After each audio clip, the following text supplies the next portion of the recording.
Welcome to Flow with the Grow. I'm your host, Sophia, a health and fitness professional, positivity distributor, and a real-life human being with real-life challenges.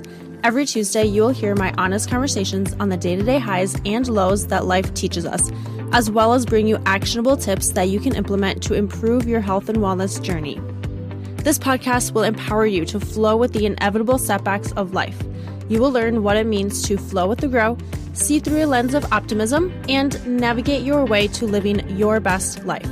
Thank you so much for being here with me today. Now let's jump into your daily dose of positivity and growth.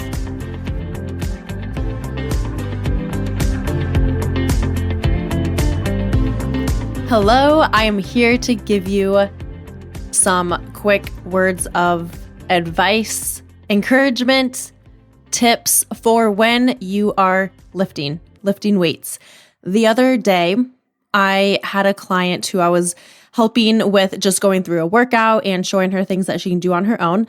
And as I was explaining the lift, the exercise, she then said, and I'm assuming faster is better. And I stopped her right there. And I explained to her that actually quite the opposite is true. So today I'm going to share with you 5 reasons for why you need to slow down when you are lifting. Now, I think there is a time and a place for speeding up the exercises, for speeding up the lifts. And by the way, when I say lifts, I do mean weight training with like dumbbells, barbells, kettlebells, but also with body weight, push-ups, squats, hip hinges, because that's also strength training by using our bodies. So 5 brief reasons as to why you need to slow down in your workouts. Like I said, I think there's a time and place for when we can go a little bit faster, and sometimes I will be going faster when I'm doing the exercises, but I have a reason for that. And most of the time, for most people, I would say, especially if you're just starting, especially if you're just starting, it is true that you should slow down more often. When you see me working out, lifting, you will most of the time probably see me going slow and control. Like I make my clients to slow down, control it both ways, meaning when they're doing the pressing or the exercise of it, and then when they're returning to that start position. And I'm going to also give you specific examples, just a few that I can really think of that are kind of not the main ones, but just a few examples so you can kind of connect what I'm saying to a specific exercise or lift. Before I go on, I just want to say 2 things. Number 1, thank you. I appreciate all of the love and support with every episode that comes out, and I appreciate the feedback of how inspiring a specific episode has been or something that I shared helped you in some way. So thank you for that. Number 2, as you're listening to this episode, if you find at any moment a piece of valuable advice, something that helps you, something that maybe you think someone else needs to hear, take a screenshot, put it up on your social media, and tag me. You can find me at Sophia_Dawn41. I'm also on Facebook. Those are 2 really great ways to connect with me there. And you could also just send this directly to a friend or a family member who maybe needs to hear this or to hear one of these things. And of course, if you have not yet, you can also leave a review of the show. It helps the show grow and also to reach more people. And when someone comes on looking for different podcasts and they see all of the amazing feedback that people have given from the things that I share, it could help someone say yes to pressing play on any of my episodes. But I would truly appreciate that. And thank you again for all of the love and support with each episode that comes out. And moving along. Reason number 1 for why you need to slow down when you are lifting, working out, doing really any exercise, any movement. It gives you the chance to work on perfecting the skill of the exercise or of the movement of the specific lift that you're doing. Even for me, I've been working out for years. My goal in my head And I will take specific workouts to do this to really slow it down with each exercise. And my goal in my head is to perfect the skill of that movement. Now, I may not ever get perfect, but that's the goal in my mind so that I can really focus on slowing down and working on that specific movement. And this is really important if you are just starting out with weight training.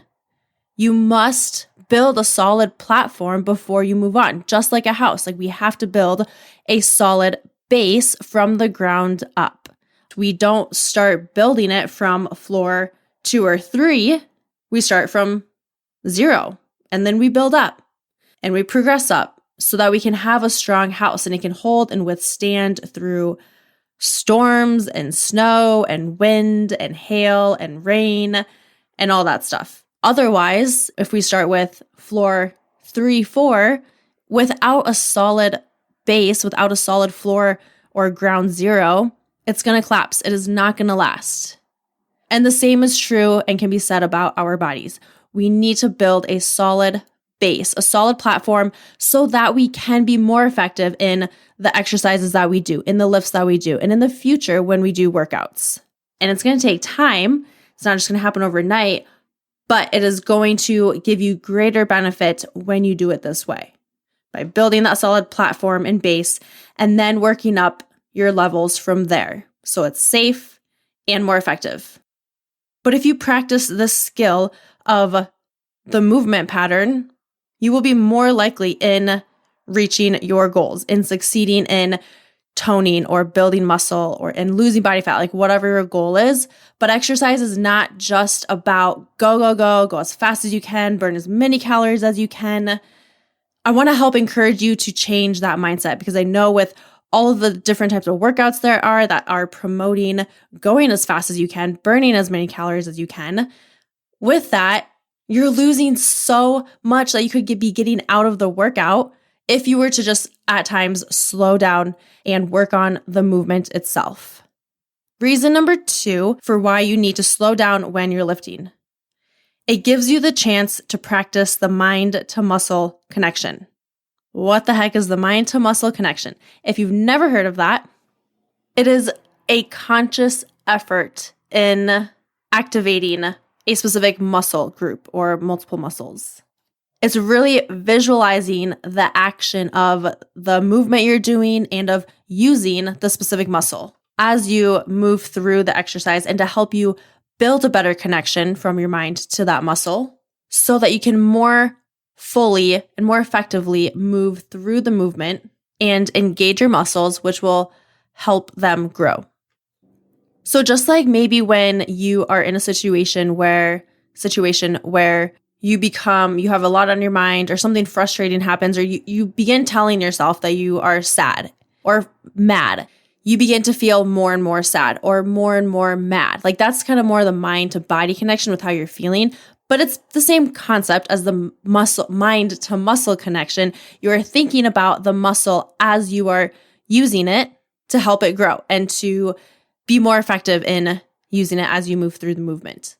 If you just go through the movement as like maybe you're doing squats or bicep curls or whatever exercise you're doing, if you're just kind of going through it, not thinking about what you're doing, it's not going to be as effective.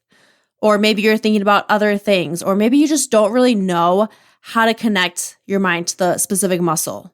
But when you can connect your mind to the muscle, first of all, like for me, I can feel it work more. I'm concentrating on that instead of having my mind be somewhere else.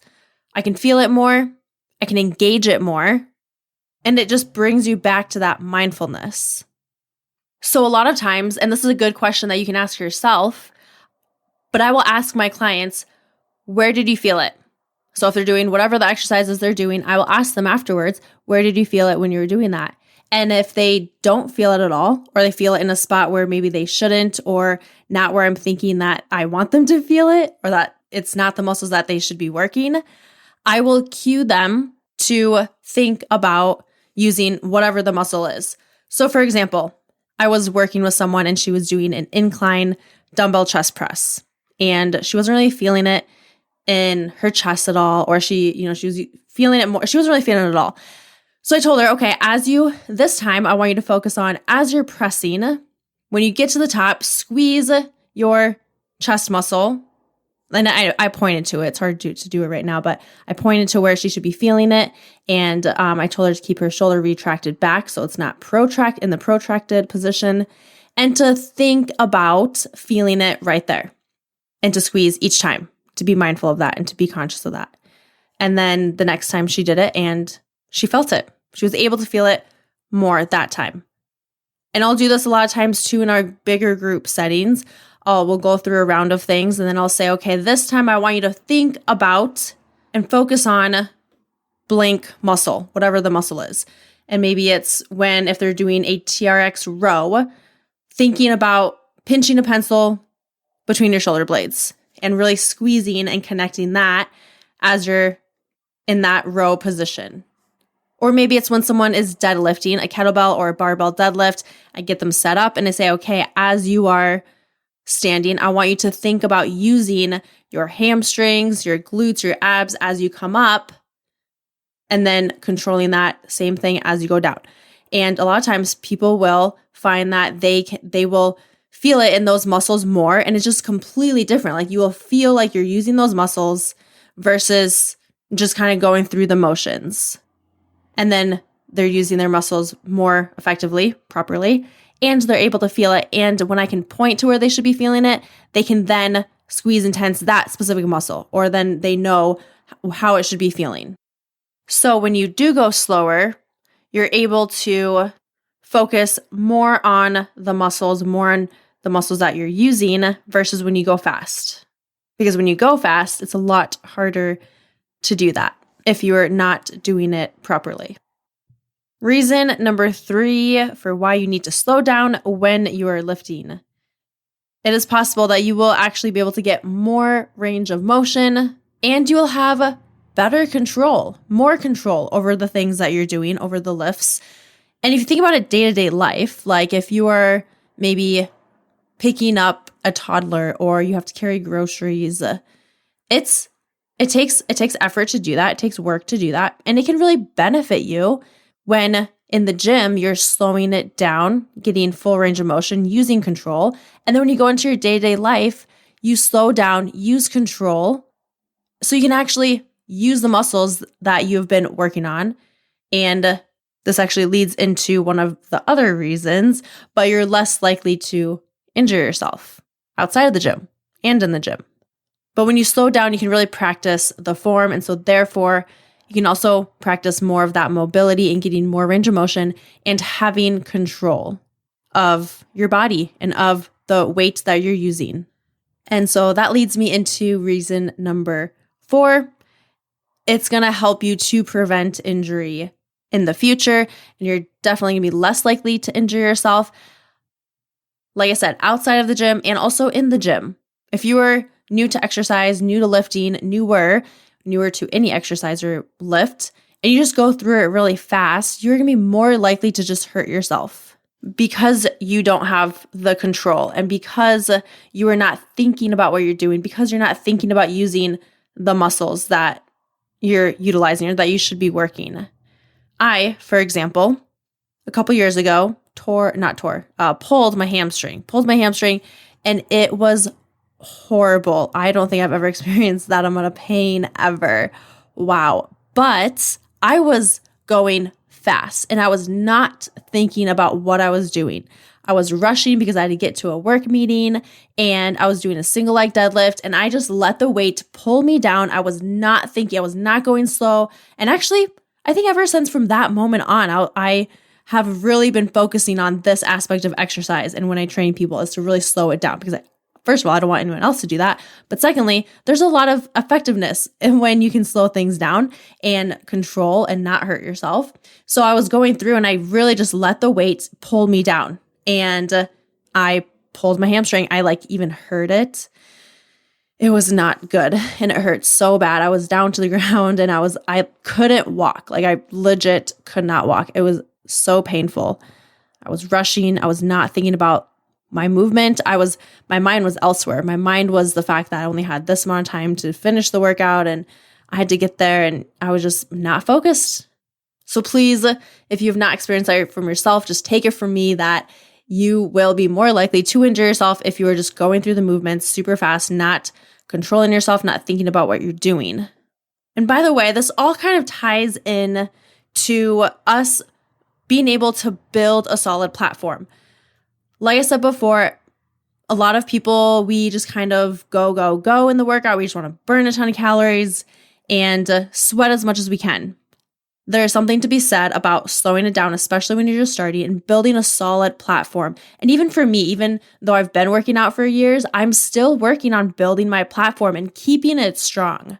Keeping my base, my ground zero strong with new lifts that I learn and with lifts that I've been doing for a long time so that I can have better control and more range of motion, so that I won't injure myself, so that I can be more effective in my workouts, so that I can build more muscle better, more effectively, so that I can perfect the skill of the movement. Reason number 5, you need to slow down when you're lifting is because actually when you slow it down, it can oftentimes and almost all of the time be more challenging than when you go fast. Like if you notice maybe when you're doing any exercise you could take, for example, you're going really fast. Try that same exercise and go super slow, like as slow as possible, like awkwardly slow. And I almost can guarantee you 100% you will find that it is more challenging to do it this way. And it's different. It's challenging in a different way, I guess, than going fast. And I guess it depends on what you're doing. But if you were to take push-ups, for example, and you try going really fast, first of all, you might not get the form proper if you're going really fast. But let's just say you have perfect form. Or maybe, let's just say you have perfect form and you're going through it really, really fast.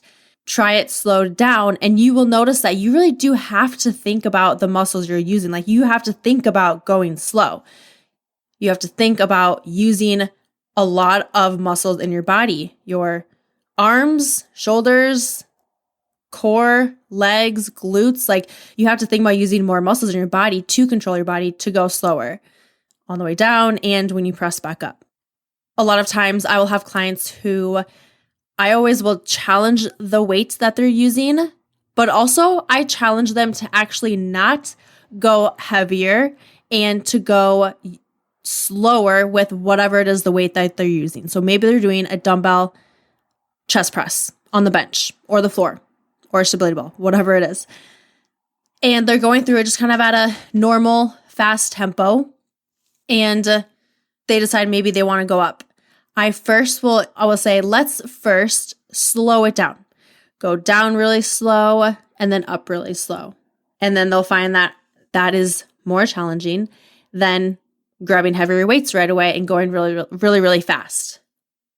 And then they practice that movement of going slow with that amount of weight until it becomes easier. And then they go up in weight. So because of all of these reasons that I just gave you, it'll help you to become more effective and more efficient at building muscle, building strength, using proper form, and getting the most out of your workouts. I'm going to give you 3 examples of timing tempos that you can do. You can count in your head when you're doing a specific exercise. So let's say you are doing a deadlift, a squat, a bicep curl, push-ups, dumbbell chest press, like really anything you can take and utilize this tempo timing that I'm going to give. So the first one is to do a count of, let's just say you're doing a squat. Okay, so you're going down into your squat, and you're in your mind, you're counting 3, 2, 1. Pause at the bottom for a second. So for 1, and then up 3, 2, 1. Because then that's going to allow you to control and go slower with when you're going down in the squat, and then you have to pause, engage your muscles, hold it for a second, and then you control, come back up, as opposed to just going up and down really fast. I see a lot with deadlift, like barbell deadlift, kettlebell deadlift, especially with barbell deadlift. Like people will just go up and then down, like the weights, the barbell pulls them down, like they are not controlling it, or they're just letting the bar go. You're missing so much out of the exercise, out of the lift when you do that, as opposed to when you control on the way up, pause at the top, and then you control on the way down and keep the tension at the bottom, even when you let the weight go down to the ground. And then you come back up, as opposed to just dropping the weight or going down as fast as you can, controlling it more. You're going to get so much more out of it. And you might find that you have to lighten the load a little bit. The second option would be to start to go down 2 or 3 seconds, pause at the bottom, and up for 2. So you're going down, 3, 2, 1, pause, up, 2, 1. The third way that you could do is by going down 2 or 3. So let's say it's 3, 3, 2, 1, pause, up, 1. So you're going up a bit faster. So it's more of like an explosive move up. Here's a tip that I have given in a previous episode, and I will say it over and over again. I'm going to keep saying it here and there. But when you're doing single arm stuff, whether it's maybe a shoulder press or a dumbbell press, or if you have a kettlebell in the racked position, whatever it is, if it's single arm, take your other arm and make a fist and create tension in that arm as if you are holding a weight. Because number one, it's going to just make it less awkward. Like sometimes people don't know what to do with their arm. So you're just holding out, squeezing. But secondly, do you know that like when bodybuilders, they practice their poses, they squeeze and tighten their muscles. And that's also helping with the mind to muscle connection without a weight. But you're just holding it, squeezing. So you're working on the mind to muscle connection right then and there. You're teaching your body also to create tension without a weight. So when you do have weight, it's going to transfer over into that aspect too. So again, it is just going to overall help you in getting more out of the exercise, with building strength, with engaging your muscles more, and teaching your body to create that tension. Another example would be when you're doing a bicep curl, barbell or dumbbell. Let's just say your palms face out, you're holding the barbell or the dumbbell, and you control on the way up, so you're going slower on the way up. Pause, squeeze, so you should be able to feel and squeeze. Think about squeezing your biceps.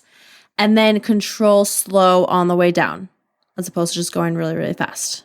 And same thing with barbell or dumbbell chest press. So you're going down slow, pause when you get down, squeeze your chest, and then back up, whether it's that 3, 2, or 1 count back up.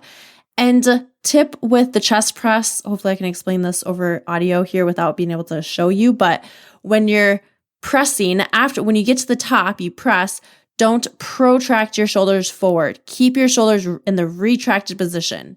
So if you're standing and you can protract your shoulders and retract your shoulders, that's the same concept when you have weights. When you're lying down and you have that barbell or the dumbbell and you press, my arms are straight, but I'm still in that retracted position. My shoulder blades are tucked back. And then I can squeeze my chest versus protracting shoulders. So just think about that next time you do a chest press, whether it is barbell or dumbbell, or even maybe with cables. I also had mentioned push-ups earlier. So when you're going down in push-ups, not only am I thinking about my holding myself up with my shoulders going down, but I'm keeping my core tight. I'm squeezing my glutes, my hamstrings, my legs, grounding my toes to the ground. Like there's a lot that you can think about to really get more out of it. And then even pausing at the bottom and going up slow. Personally, I feel like I've gotten a lot more out of my workouts when I have slowed things down. I feel like I've gotten stronger because of it.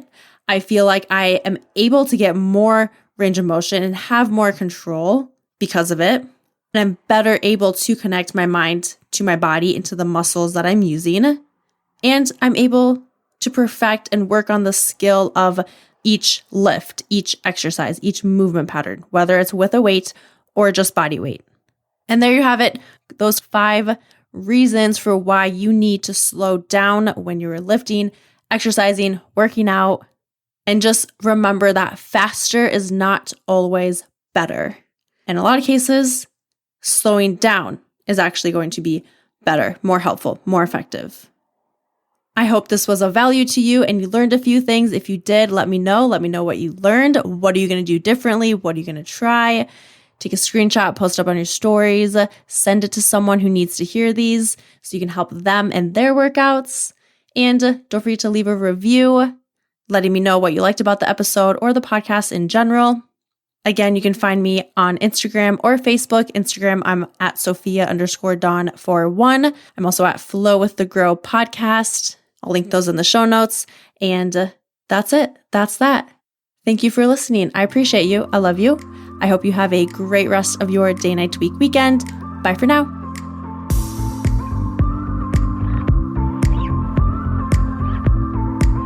Thanks for tuning in to this episode of Flow with the Grow. I'll see you next week for your daily dose of positivity and growth.